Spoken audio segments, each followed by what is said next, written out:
Hey everyone, today we're going to be talking about labor unions and their impact in the early 1900s. The essential question that you should be thinking about today is how did workers respond to the rapidly changing conditions of the Second Industrial Revolution?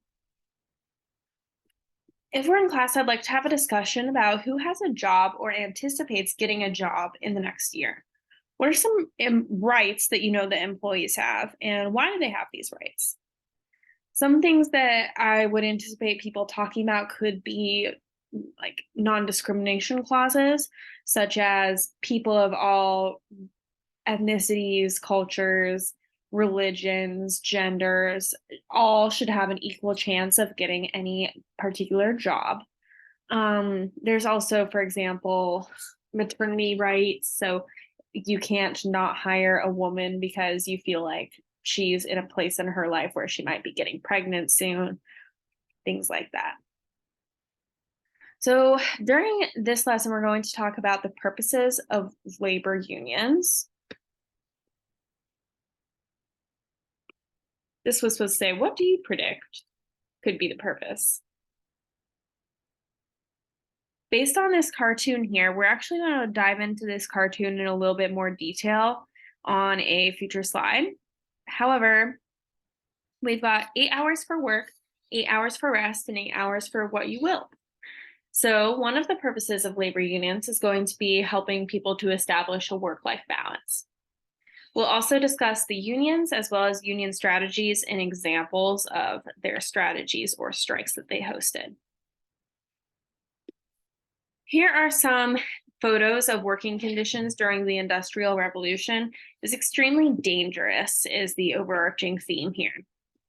There are also some political cartoons demonstrating how people felt about the working conditions of the time. Remember, we have just a few really strong, prominent people who hold a huge amount of the wealth. So these would be demonstrated as robber barons, people like Carnegie, Rockefeller, Vanderbilt, being held up by all these workers, the laboring class, who are struggling. Robber barons got rich using two strategies. So we're going to discuss some of the differences. The first one being this horizontal consolidation. So take a look at this image, because on the next slide, I'm going to ask you what you think horizontal consolidation is.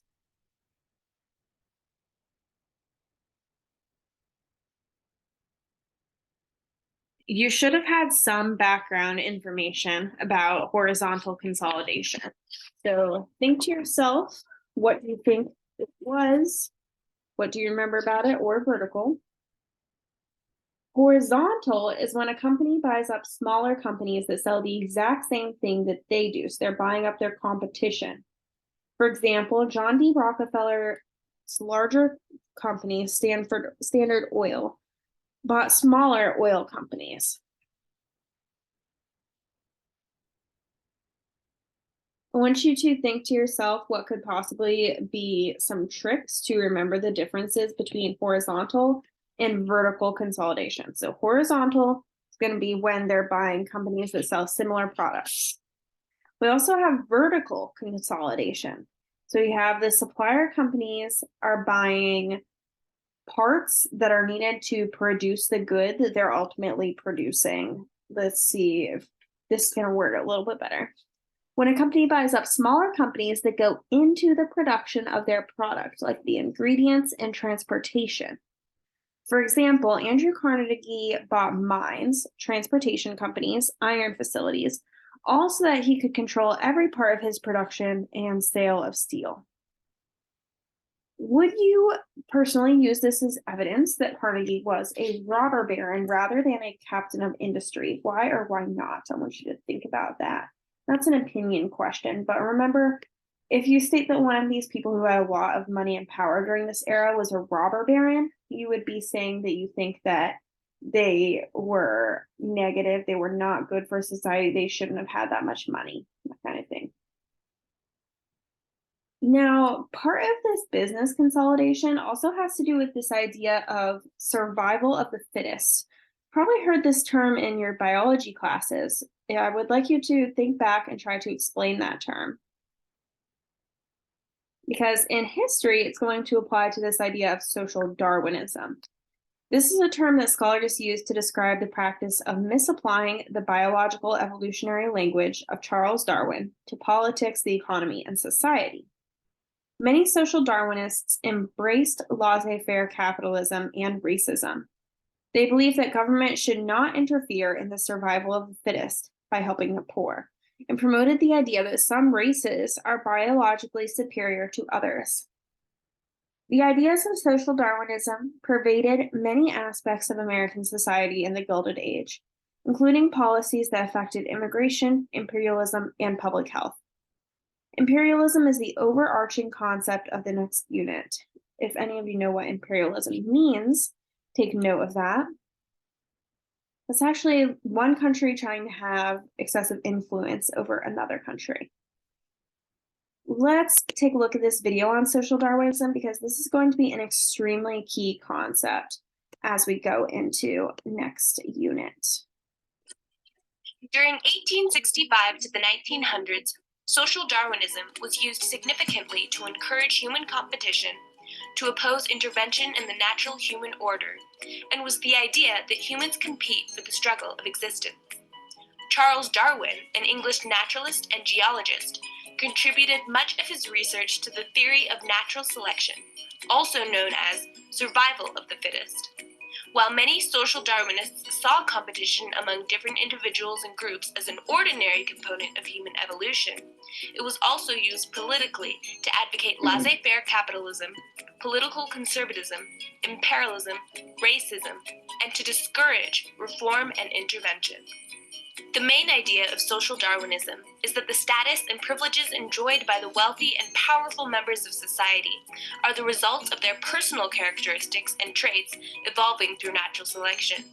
Those who did not possess these traits were found to be powerless and poor members of society, and it was widely believed that it would be best for the human race to let these individuals and groups struggle for survival and later fall out of existence.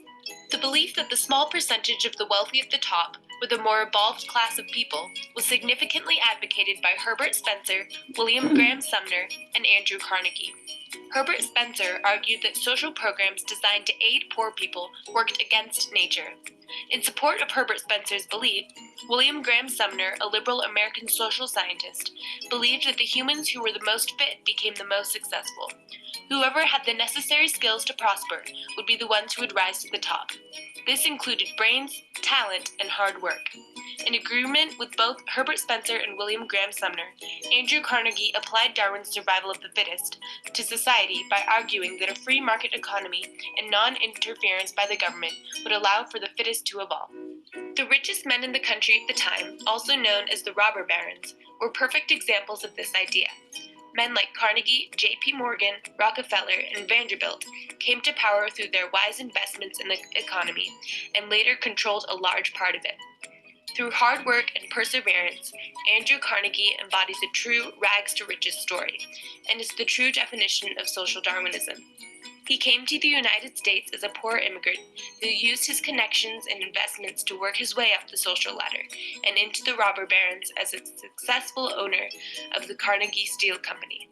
J.P. Morgan, an American financier and banker, was another man who greatly believed in the idea of social Darwinism. John D. Rockefeller, the richest man in American history, as well as a founder of the Standard Oil Company, believed that the growth of a large business is merely a survival of the fittest. Cornelius Vanderbilt created a ferry service at a young age, which would make him into one of the richest men in America. Furthermore, social Darwinists believed that the weaker members of a species in nature would die, and that over time only the stronger genes would survive and be passed on. Social Darwinists believed the same evolution should happen with humans. This led them to oppose government handouts, safety regulations, and laws restricting child labor. Such actions would help the weak to survive, which would be unfit to natural selection.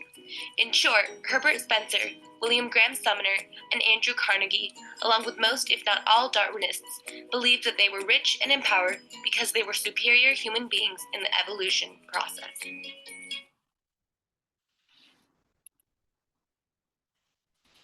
All right, I did not love that video. I'm gonna be honest with you. I'm going to delete it. Here we go. willing to modify my lessons. During this time, there were extremely unsafe working conditions, including low pay for $3 to $12 a week, long hours, like 16 hours at a time, no sick days, no vacation, no workers' comp, and injuries were really common. In 1882, there were about 675 people dying at work weekly. From 1890 to 1917, 200,000 or more workers were killed and 2 million were injured. Why do you think that people haven't protested already? What are some of the risks to protesting? If people are not doing it in numbers, it can be extremely risky because you can be fired for speaking out. There were obviously no protections for things like that. All right, this video I do like. I want you to think as we watch this, what are some of the benefits of labor unions?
All right, so that video was created by the union difference. So this is an industry that supports unions, a group that supports unions. So it's going to be highlighting facts about how they protect unions, protecting their health care, protecting them from injuries, protecting quality, things like that.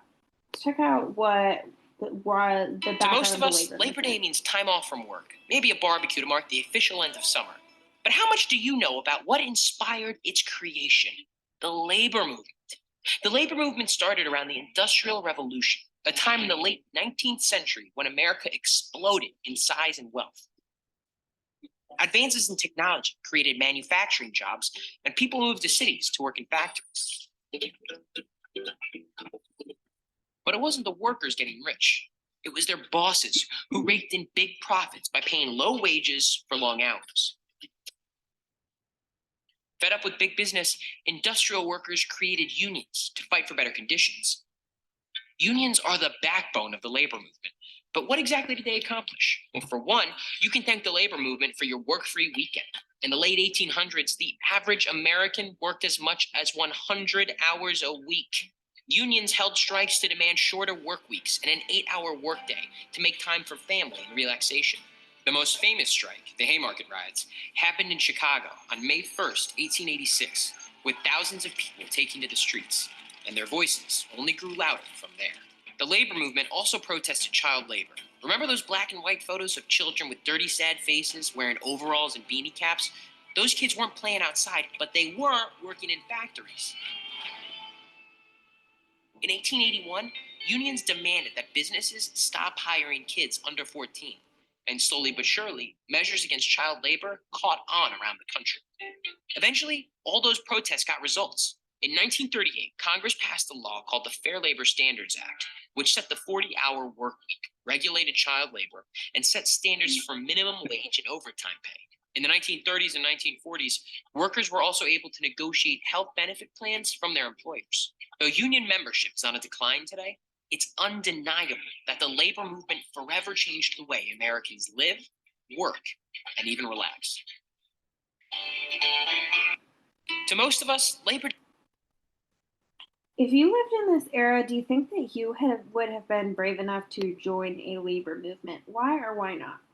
So this is an opinion question, but the argument for why, of course, would be that the benefit would outweigh the risk, that you see it as extremely important to obtain these wins for yourself and hopefully your children. But if you decided no, perhaps you wanted to prioritize what was needed right in front of you. You're going to need funds to feed your family. You really couldn't protest and strike and things like this unless you had the savings to support yourself. And with these low wages, it was going to be extremely difficult to do so. Here's a map of some of the most prominent protests at this time.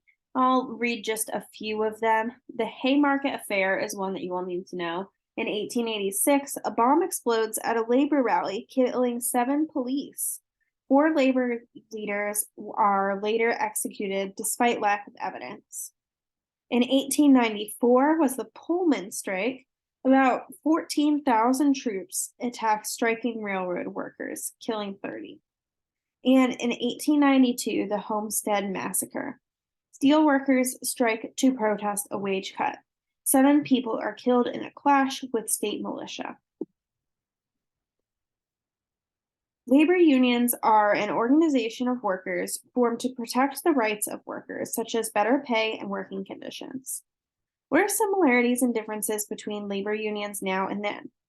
You saw in that yellow background video that labor unions do still exist today, and they are still working for many of the same things, better pay and working conditions. However, they have been successful already in many areas, such as creating equality legislation to help people. Perhaps you could cite the Americans with Disabilities Act. So now there is more legislation out there to protect people within their workplaces, although there is still some way to go to improve. Union strategies include collective bargaining, which would be when union and business leaders meet to negotiate terms and working conditions, as well as arbitration, which is when an unbiased third party resolves the conflict with rule of law. Strike, which is the stoppage of work through sit downs, slowdowns, shutdowns. And closed shop, union friendly, must join the union to get a job. What do you have to do to join a union? You actually have to pay a fee to show your commitment to the union, because the unions were doing good things to change the working conditions, and they didn't want there to be free riders or people who could just happen to be working there but not supporting the efforts in any way. This is one of the significant strikes that you will have to know, the Haymarket Strike or riot in 1886.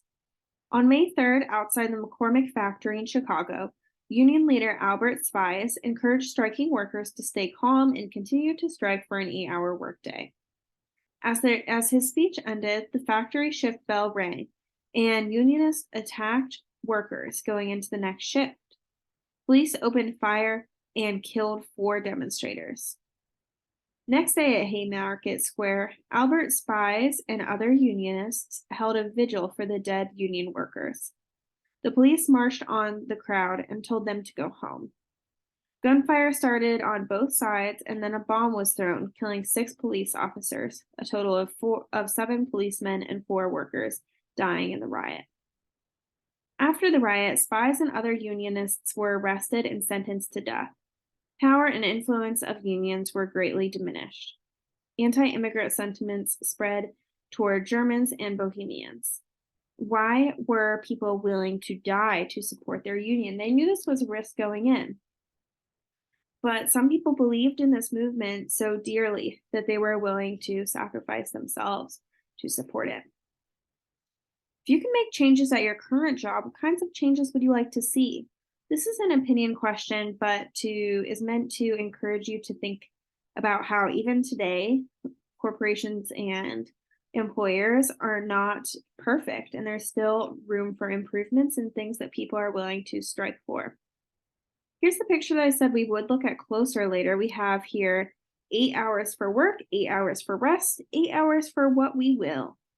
This is the idea that the workday should be 8 hours rather than 16 hours. Because if the workday is 16 hours, then you've got 16 hours of work and then 8 hours for less, or maybe 2 hours for what you will, because you need to do something. You need to eat.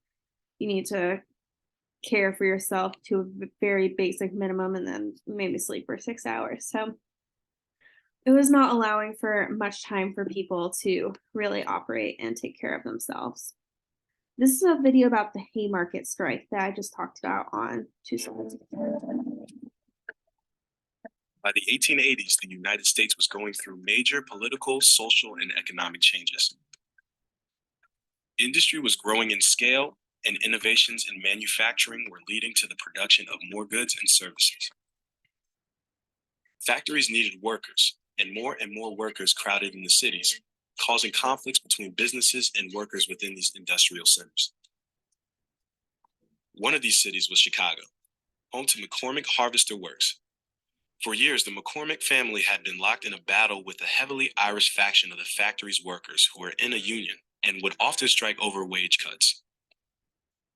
Despite efforts to break union activity at the plant, the McCormicks only succeeded in driving many of the factory's disaffected workers to join outside labor unions.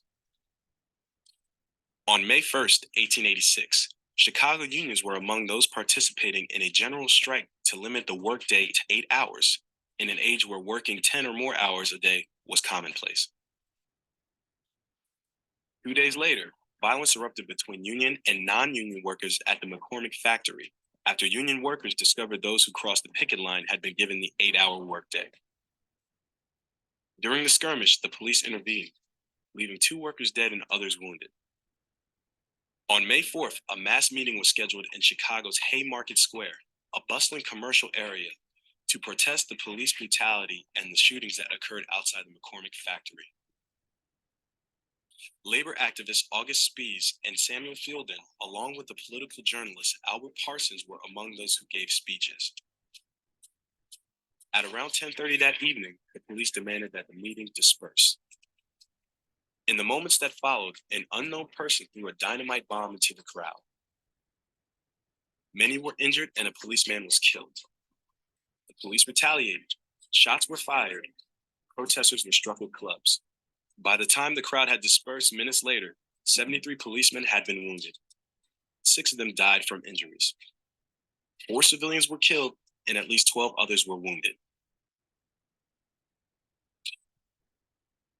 Although the meeting had been peaceful until the explosion, the public blamed the riot on the organized labor movement and on anarchists and socialists. Because both of these groups were largely made up of immigrants, it added to a fear that foreign ideas threatened American values. After an intensive investigation, 8 men were arrested, including Spies, Fielden, and Parsons, and tried for inciting the Haymarket riot. After a spectacular trial, where it was revealed that some of the men indicted did not even attend the meeting, and it could not be proven which, if any, of the men had built or set off the bomb, all 8 were found guilty and convicted.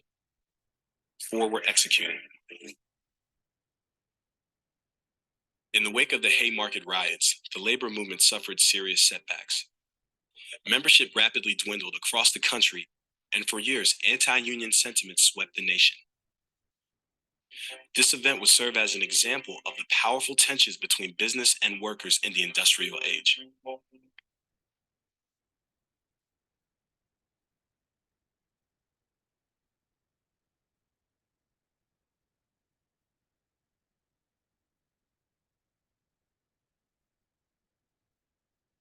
The other strike that we'll talk about is the Homestead Strike of 1892.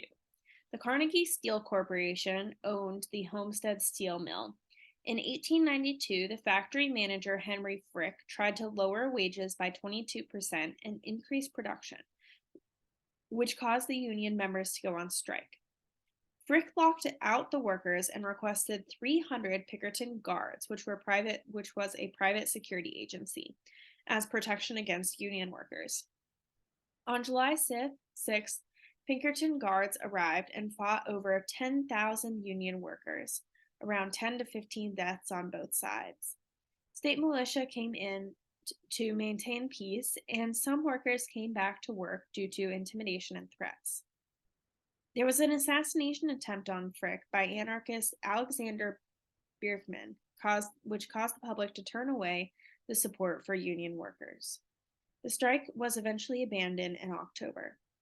The effects included that the steel union was dissolved, Carnegie lowered wages, and instituted longer hours.